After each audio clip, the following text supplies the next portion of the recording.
All Peace, right. peace, First brother. and foremost, King. Yeah, yeah. Platform, man. It's definitely an honor. I appreciate you. No, it's definitely an honor on my part, man. I definitely took a look at your platform. You follow a couple of my good colleagues, man. So it's truly an honor to be in the space. Likewise, King. To make, so we're gonna get right into it. For the viewers who may not recognize you, who you are and definitely where you from. Most definitely. So once again, my name is Dr. Kimoni Yaw Ajani, formerly Libète Saint Hilaire. My family, of course, is from Latte Bonita and Ayiti, but I was born in New York, specifically a small town called Spring Valley, New York, 845 stand up. And once again, man, it's truly an honor to be in this platform. Oh, down there, you said doctor, man. Tell me about that. Like, what's the process for you? All that the inspiration to get to that level. Well, most definitely. So I guess I get some background information on my journey. So I actually began my educational process in the United States through special ed. And of course, my mother worked hard for me to really get out of that system. I actually was raised by my aunt. My mother died when I was 2. So of course, my mother, Annalie Cloen Filiman Saint-Hilaire Codan, she's the matriarch of our family, the oldest daughter, took care of everybody and was the first one to get to the U.S. And then everybody came through. So she worked hard to raise me and my sister. And of course, she fought for me to get out of special ed. The reason they put me in special ed is of course, I'm a 90s baby. So born in 91. At the time, you didn't have ESL.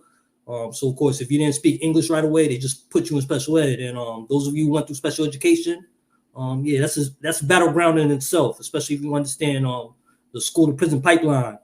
But nonetheless, man, she always said, one day you're gonna be a doctor or a preacher. Good thing I'm not a preacher. I didn't get caught up in the church for various reasons.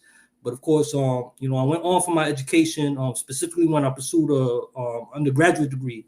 So I got my BA, believe it or not, in history at SUNY Oswego, upstate New York. And then I really encountered a professor. He was my first black male professor. His name was Dr. Kenneth E. Marshall. We called him Dr. M for short. We call Oswego the land of Oz because, we upstate New York. We used to get that 12 feet, 15 feet of snow. So it used to be crazy. And of course, we're by one of the Great Lakes next to Canada, Lake Ontario. So it was an experience for those of us coming from the city or outside the city, going to a predominantly white institution. But nonetheless, he was the only black professor who really was teaching African American history, African history, and his course changed my life. So I remember I was telling myself, you know what? I think I might want to go for a doctorate.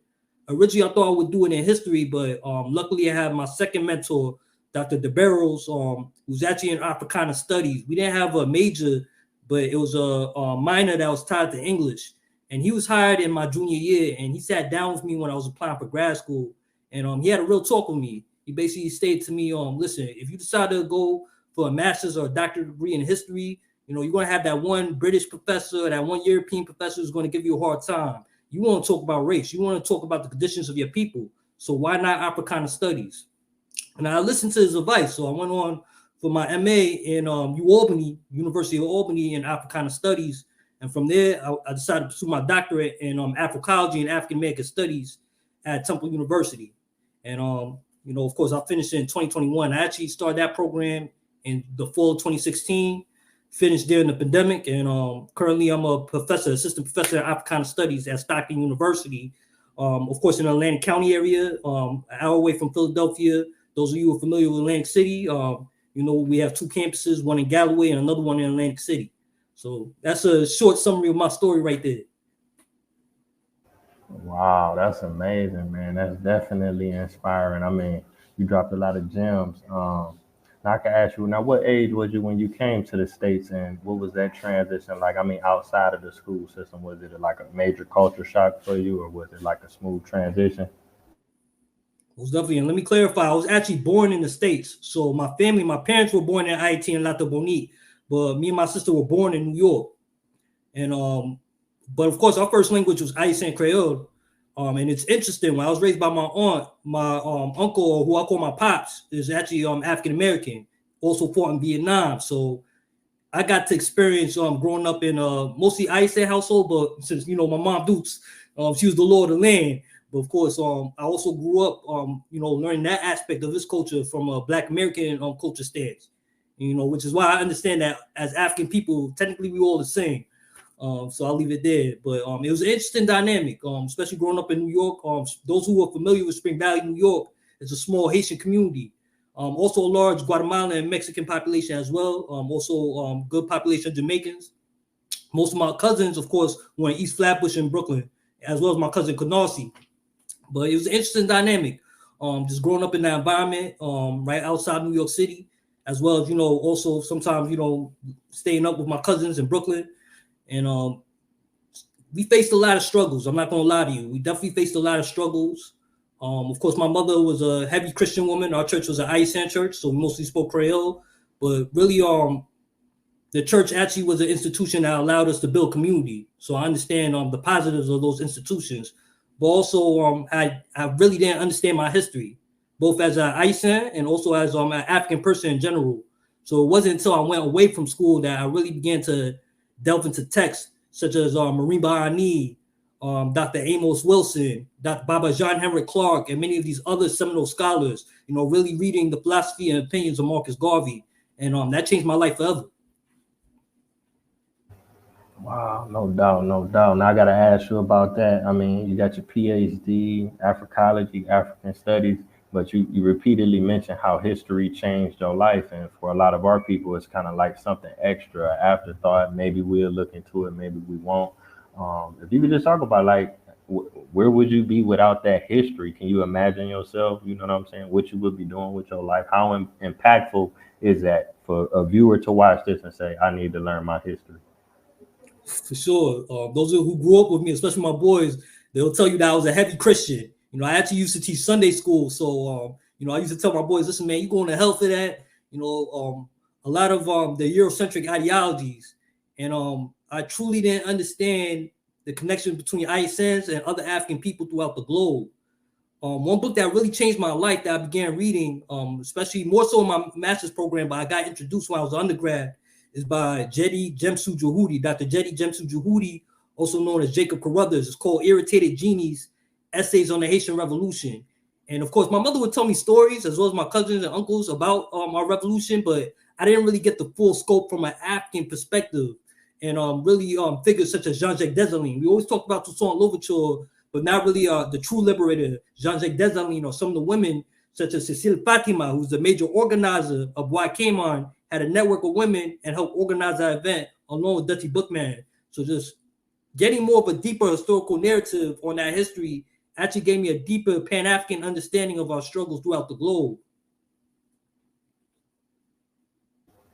Right, right. That global perspective hit different, man, when you start learning about what's going on different continents and how, we played a major part in just pretty much everything from science to math to culture, but you don't really get that coming up, as you mentioned earlier, with the school system. It's so dysfunctional because I'm a substitute teacher. I done substituted from K through 12, special ed, gym class, science, math. So I done seen it, you know what I'm saying? And it's like, a lot of these children, they're not prepared to deal with this world as it is, let alone the fact that black children, they completely lost in terms of having an African perspective or who they are and how they fit into this world. I would have been in the same boat. Like I said, man, my community was definitely riddled with drugs. There's a lot of my homegirls who got pregnant at a young age.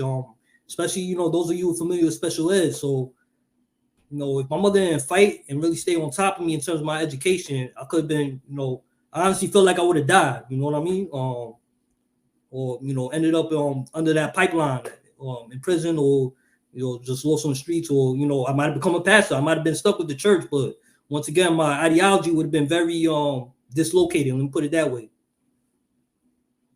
Right, right. But that's important for people to understand. Like kids, they get put in special ed and they get stuck in special ed, and that's like a track to where their life is gonna, ultimately lead to. And it's kind of sad. More parents should become involved and be hands on with that. Now I can ask you a little bit about actually becoming an author and writing your book. If you could talk about that process and what did that do for you and what was you writing about? Man, that's a deep question. In fact, I never imagined I would have a book. nonetheless a doctorate at that. How I came into my doctorate program, I have to really shout out my mentors. Her former name was Daphne Chandler, but of course, we call her by our African name now, Dr. Santi, and she actually saved my life. She introduced me to the Afro-College African American Studies program, which is where I would meet my spiritual mother, my mentor, my graduate advisor, Dr. Ama Mazama, or Mambo Dr. Ama Mazama. And studying under her, she really opened my eyes to a deeper scope of our history, as well as the importance of being a scholar warrior, an intellectual warrior, or scholar activist. She always says, don't be an armchair scholar. Don't be in your Eiffel Tower behind your desk and not rooted with the people, not grounded with the people. Travel and meet your people where they're at. In fact, she took me back home to Ayiti for the first time in 2017. We went to the Afrocentricity International Conference in Ayiti, where I actually got to meet Dr. Bayena Bello and so many of our warrior scholars at that time. Actually being able to visit why I came on site, visiting my family's hometown, Alata Bonite, which is actually the hometown of Jean-Jacques Dessalines and Empress Felicite. So, taking that trip and then her bringing me to Benin, bringing me to the source of voodoo and Ouida, that blew my mind. And it actually, at the time, I didn't realize she was grooming me and leading me towards my dissertation at the time, which was an Afrocentric re-examination of the historiography around the African Revolution in Haiti. In fact, I remember sitting in a class and she asked the question, should we be saying Haitian Revolution or the African Revolution? And, a question mark went off in her head. Like, why is she asking this question in this way? But when she went through the dynamics of the history, such as, at the top, you had the Grand Blancs, when, of course, half the island was controlled by the French, and they created a colony known as Saint-Domingue. So at the top, you had the Grand Blancs, the rich whites, Petit Blanc, poor whites. They created a buffer class in proximity to whiteness. We know about a derogatory term, mulatto, but they call themselves gens du couleur, free people of color. And then finally, at the bottom, were enslaved African people or the black people. You also had those who freed themselves. In our language, we say neg maon, which are the black maroons or the free African people who established their own societies. But we understand that, yes, you had the poor whites who had their qualms, the gens du couleur who were being oppressed by the poor and dominant whites because, of course, they're going to say, listen, you're not the same as us. And they had their own resistance movements. But the only one that was successful were the enslaved African people and the free African people who united and really took charge of that revolution, which actually liberated the island. And when Papa Dessalines proclaimed that the entire island, all citizens will be black. So when she explained the context, it really inspired me to, first do my dissertation. And then later, after I sat on it for a year, I decided to really work on the book. Before the book, I did an article called The Convergent Streams of African Warfare and Resistance, because there was a lot going on at that time in 2021. Of course, now I know we're talking about what's going on in Haiti, but there are some rumblings, particularly during Jovenel Moïse assassination, when the core group later installs Ariel Henry. Many of those workings were very familiar with me, particularly if you're familiar with the United States occupation of Haiti in 1915, after the assassination of President Guillaume Sam, where you have Roosevelt Bobo, as well as Charmaine Pelat, who would lead the Cacots to resist.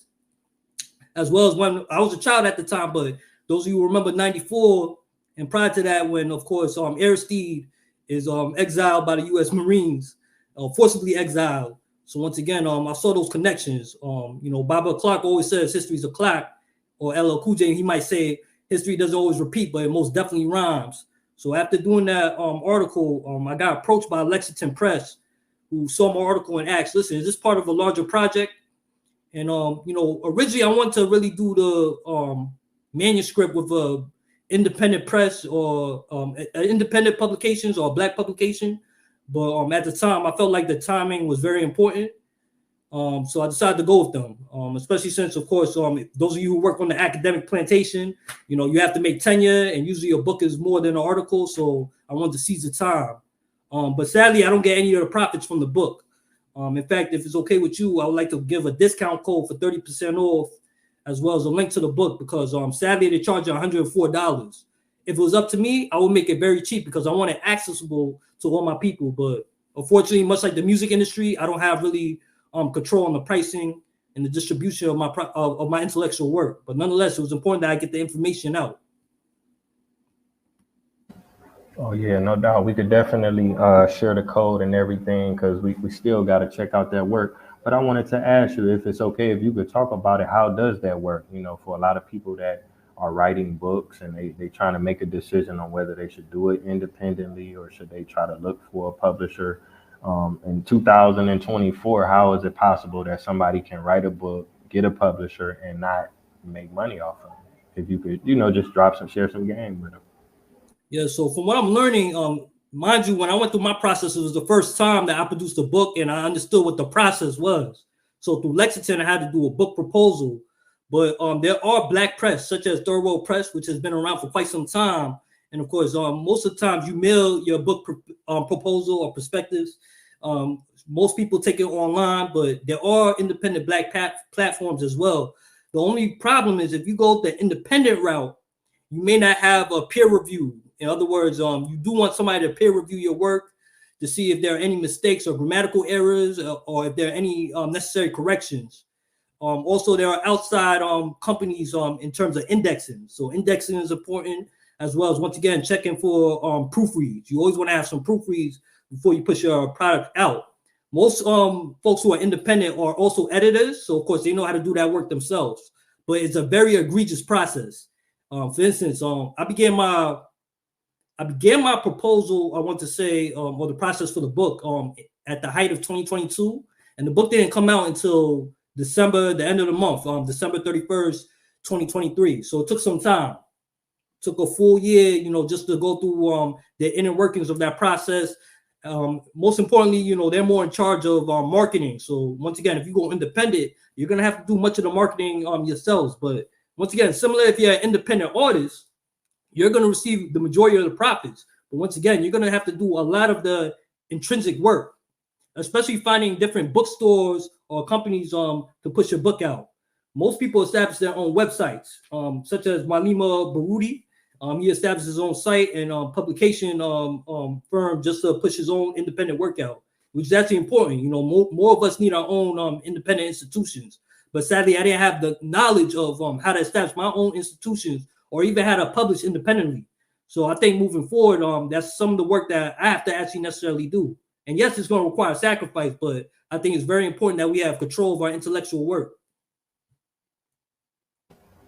Yeah, no doubt. I mean, it's a tricky system because when I was going to school, like them college books, like you said, it'd be $100.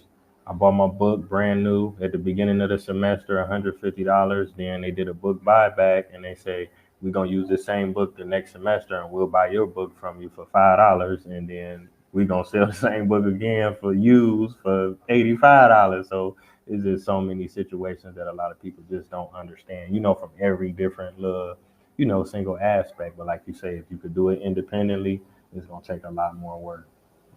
Absolutely. After all, the universities, or what I call it academic plantations, I might get in trouble for that, but sadly, they're the gatekeepers of knowledge. For them, it's a business, which is why they want to price these textbooks or these intellectual properties very high. Especially many of our people, who may not have access to institutions of higher learning. Many of our parents have to work, and really, we have to really be serious about creating institutions and producing intellectual work that our people have access to on the ground.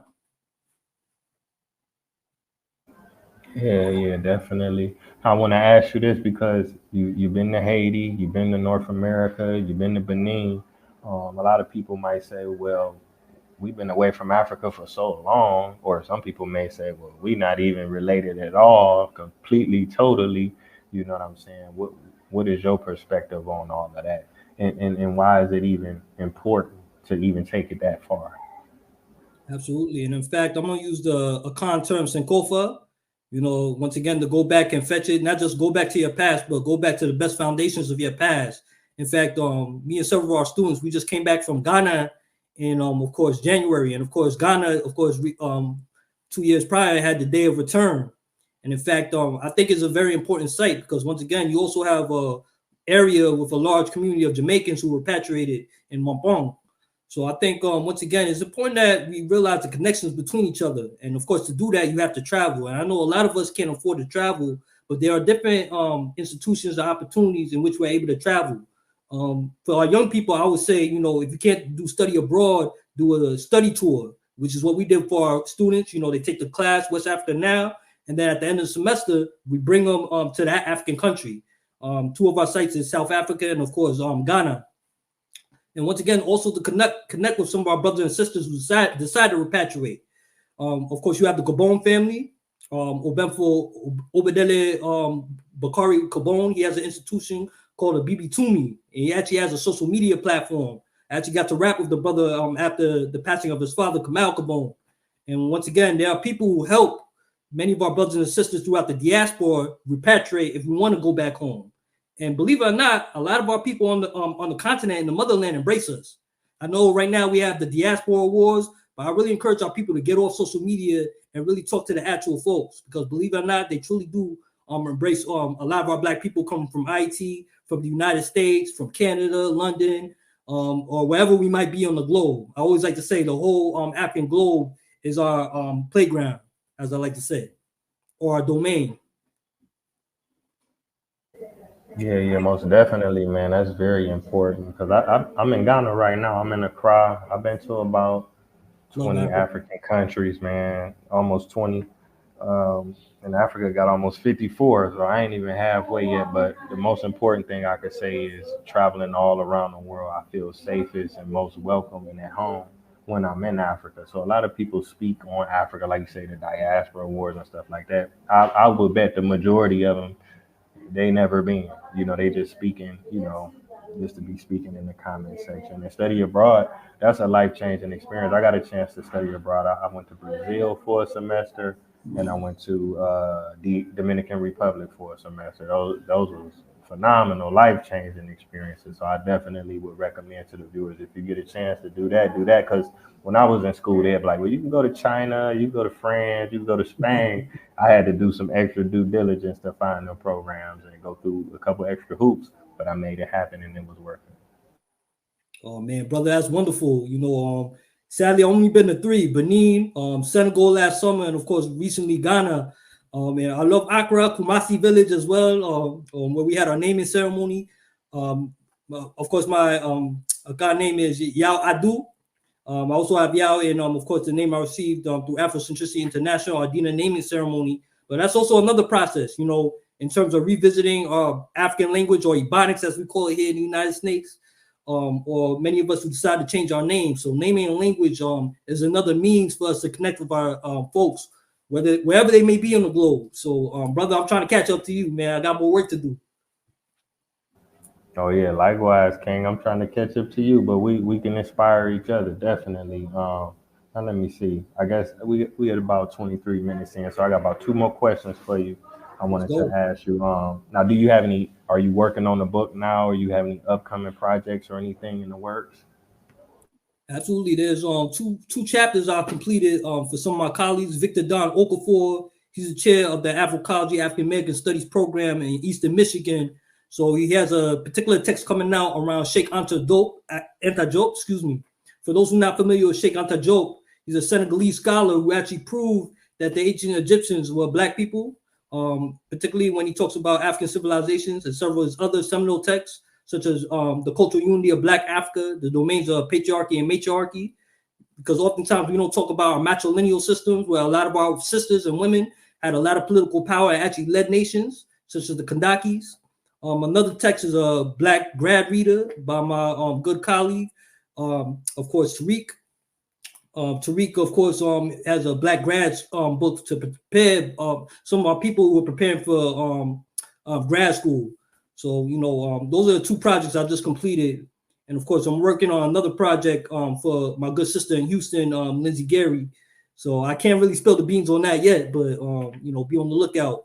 And of course, thinking of a text that I want to write on around revolution. There's a lot going on. When we look at the Sahel states between Mali, Niger, Burkina Faso, in my country in Ayiti, what's going on in Palestine and Gaza. So, the Congo, there's a lot going on. And I think we're on the brink of truly African revolution or revolution globally all over the world against European oppression. So, I'm working on a couple of projects right now, but still in the inner workings.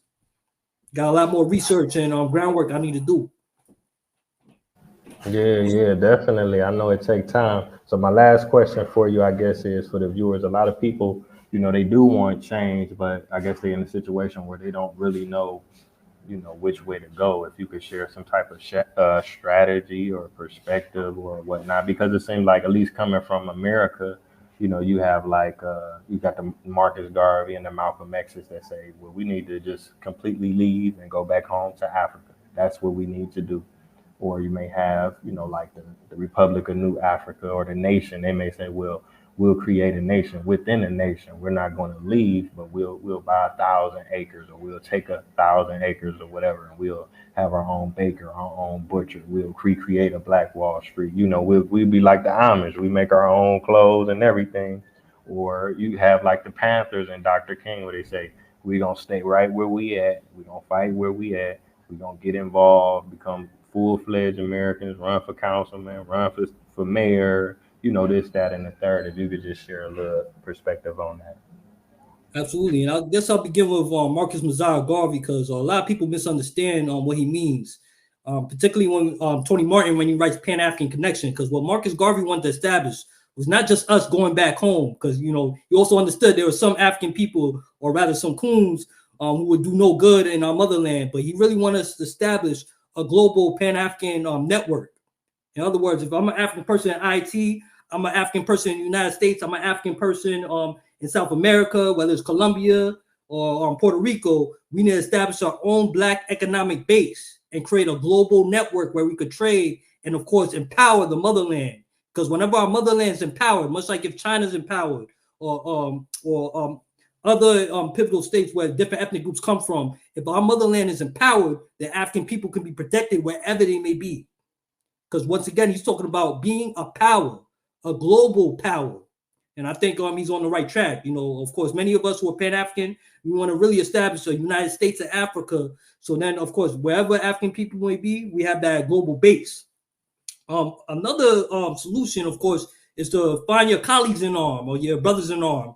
I mentioned, of course, my colleague, I forgot to say his last name, my brother, Dr. Tariq Richardson, also my good brother in arms, Dr. Taye Uhuru, also Imo Oro, find, as well as my sisters in arms, my sister Wahida, find those brothers and sisters in arms who you can organize with. That's the key thing amongst many of the leaders we discussed, whether we're talking about, of course, Bobby Seale and UP Newton and the Panthers, whether we're talking about the US organization with Malana Karenga and many of those elders. You need to have an organization that leads the people towards action.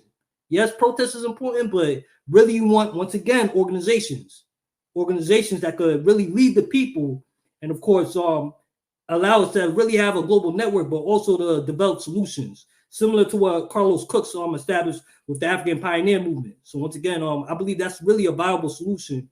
And I know we have numerous organizations, but once again, everyone doesn't have to think the same. But once again, I do believe in the notion of consciousness precedes unity. So once again, you want to find like-minded people who you can organize with. So we have somewhat a good idea of the same direction that we can move towards. Because sadly, everyone have these different ideas, not realizing that, sometimes the answer is right there. It may not have to reinvent the wheel. Right, exactly, man. You're right. So I want to thank you for coming on the platform. I truly appreciate you, stopping by and sharing, a lot of information. I'm still processing a lot of the stuff that you were saying. Definitely need to check out the book, and definitely looking forward to the things that you have to come in the future. I want to thank the viewers for tuning in, no doubt. It's been a phenomenal episode of Taye Speaks. Absolutely, man. And once again, I want to shout out my mentors, Dr. Amani Shikedi, formerly Daphne Chandler, Dr. Hama Mazama. I stand on the soldiers. I kept stuttering my word. I stand on the shoulders of giants, and ancestors and elders. So we always want to remember those who really mold us and lead us in the right direction. So we could also pour into our youth. We have to pour into our youth because, they're the next generation that's going to lead the charge. All right. Until next time, family. We out. Peace. Peace, brother.